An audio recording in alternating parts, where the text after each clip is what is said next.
రహస్య సాధనలు యూట్యూబ్ ఛానల్కు స్వాగతం. ఈ రోజున అత్యంత అద్భుతమైన ఊర్వశీ అప్సరస మంత్ర విద్య గురించి ఈ వీడియోలో క్షుణ్ణంగా క్లుప్తంగా వివరించడం జరుగుతుంది.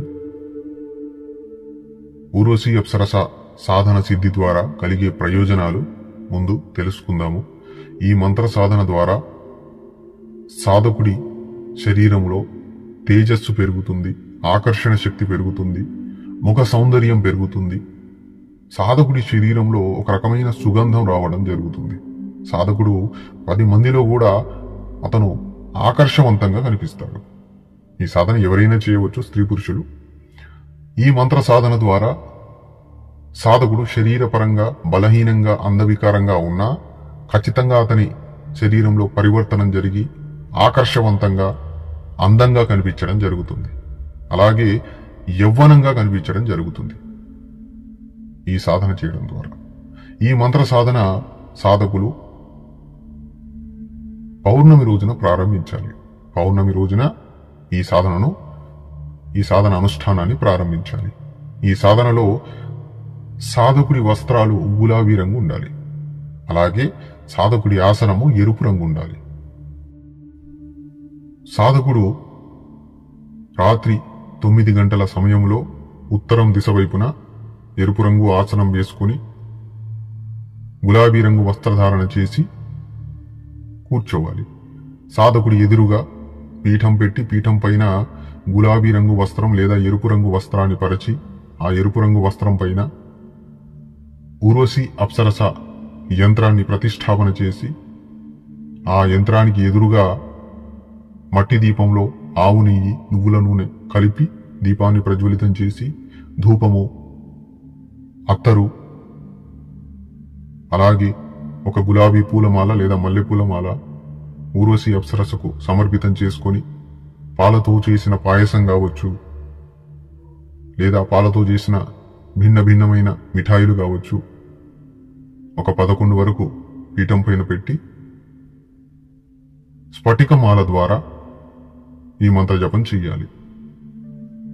ఈ యొక్క మంత్ర అనుష్ఠానము పూజ గదిలో చేసుకోవచ్చు, ఏకాంత గదిలో కూడా చేసుకోవచ్చు. అనుభవం లేని వారు గురువులను సంప్రదించి ఈ అనుష్ఠానాన్ని ప్రారంభించండి.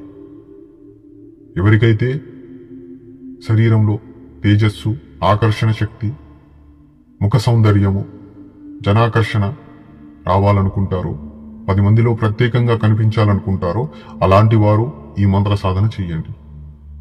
ఖచ్చితంగా వారి శరీరంలో పరివర్తనం అనేది జరుగుతుంది. శరీరం తేజోవంతంగా మార్పు చెందుతుంది. అలాగే ఈ అనుష్ఠానంలో 100% బ్రహ్మచర్య పాలన చెయ్యాలి. మాంసాహారము, మద్యపానము, ధూమపానానికి దూరంగా ఉండి ఈ మంత్ర అనుష్ఠానం చెయ్యాలి. అలాగే ఈ మంత్ర సాధనలో సమయ పాలన ఖచ్చితంగా పాటించాలి. మొదటి రోజు ఏ సమయానికైతే మీరు జపాన్ని ప్రారంభిస్తారో ఆఖరి రోజు వరకు ప్రతిరోజు అదే సమయంలో మీరు జపం కొరకు కూర్చోవాలి. అలాగే ఈ మంత్ర సాధన చేస్తున్న పూజ గదిలో కావచ్చు, ఏకాంత గదిలో కావచ్చు, సుగంధం అనేది చల్లాలి, అనగా అత్తరు చల్లాలి. ఈ సాధనలో మీకు కలిగే అనుభవాలు ఈ ప్రకారంగా ఉంటాయి. సాధకుడి సాధన సమయంలో సాధకుడికి కలలో భిన్న భిన్నమైన అందమైన స్త్రీలు దర్శనమివ్వడం జరుగుతుంది. అలాగే సాధన చేస్తున్న గదిలో ఒక రకమైన సుగంధం రావడం, ఒక విచిత్రమైన సుగంధం రావడం జరుగుతుంది. గజ్జెర శబ్దం రావచ్చు.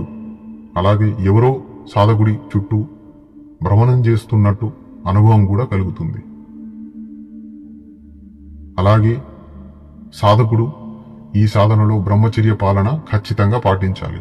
బ్రహ్మచర్య పాలన పాటించని వారు ఈ మంత్ర సాధన చేయకండి. ఎందుకంటే ఈ మంత్ర సాధన అలాంటి వారికి సిద్ధి కలగదు. అలాగే సాధనలో కాస్తో కూస్తో అనుభవం ఉన్న వాళ్ళు ఖచ్చితంగా ఈ సాధన సిద్ధి చేసుకోగలుగుతారు. పౌర్ణమి రోజున ఈ మంత్ర సాధన ప్రారంభించినట్లయితే దాదాపుగా సిద్ధి కలిగే అవకాశాలు అధికంగా ఉంటాయి. గుర్తుపెట్టుకోండి. అలాగే ఈ మంత్ర సాధన స్వయంభూ మీరు మంత్రాన్ని వినియోగించి చేయకుండా గురువులను సంప్రదించి గురుముఖం ద్వారా ఈ మంత్రాన్ని ఉపదేశం తీసుకొని ఆ తర్వాత ఈ మంత్రానుష్ఠానము విధి విధానాలతో చేసినట్లయితే ఖచ్చితంగా మీకు ఫలితం అనేది లభించే అవకాశం ఉంటుంది. సొంత ప్రయత్నాలు చేసినట్లయితే మీకు కాస్తో కూస్తో ఉపయోగమైతే కలుగుతుంది, సంపూర్ణ సిద్ధి కలగకపోవచ్చు. ఎందుకంటే ఒక సాధన చేయాలంటే కనీసము 11 రోజులు 21 రోజులు అనుష్ఠానం ఉంటుంది. కాబట్టి ఆ సాధనకు సంబంధించిన పూర్తి పరిజ్ఞానం అనేది ఒక 5 నిమిషాలు 10 నిమిషాల వీడియోలలో వివరించలేం కనుక ఈ మంత్ర సాధన ఎవరైనా చెయ్యాలి అనుకునే వాళ్ళు మమ్మల్ని సంప్రదించండి. ఈ మంత్ర సాధన ఏ ప్రకారంగా చేయాలి, ఇందులో నియమాలు ఏమిటి, ఎలాంటి సామాగ్రి అనేది సాధనలో వినియోగించాలి, వీటన్నింటి గురించి వివరించడం జరుగుతుంది.